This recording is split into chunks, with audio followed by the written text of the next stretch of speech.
Child Protective Services says every 9 minutes they find evidence of child sexual abuse. In fact, the state says about 10% of child abuse victims are sexually abused. Our State House reporter Morgan Trow shows us what lawmakers are trying to do to fix that.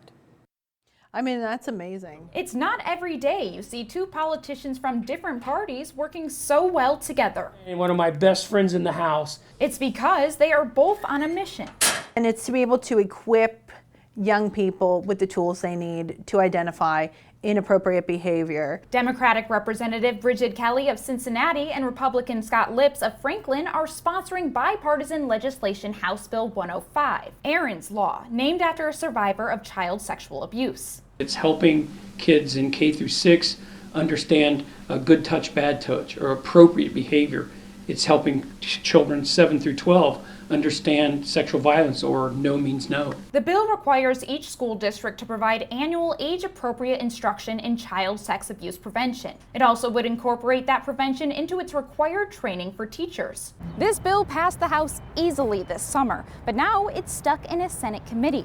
This is not the first, second, or third time that a child abuse education bill has been stalled. In fact, this is the 5th time in 10 years that representatives have tried to pass this bill. It's time to raise the red flags. There have been just a few outspoken opponents of the bill, including the 8 House representatives who voted no and the Center for Christian Virtue. We reached out to that organization and they were not available to do an interview, but they did provide a comment. They said, in part, "It raises red flags when some activists push policies like Aaron's Law in our schools, but refuse to provide details on what the curriculum will entail or to let parents opt their children out of the course. Parents should not be treated like enemies and kept in the dark." The parents are notified in advance, to say, we'd like to opt our child out. Both legislators say that opting out of sex abuse education is risky because the Rape, Abuse, and Incest National Network shows that of the reported cases, more than 90% of abusers are known to their victim, with many being family. But they felt it was a compromise they had to make to push the bill forward. It's better than no bill at all. If no matter what side of the political aisle you find yourself on,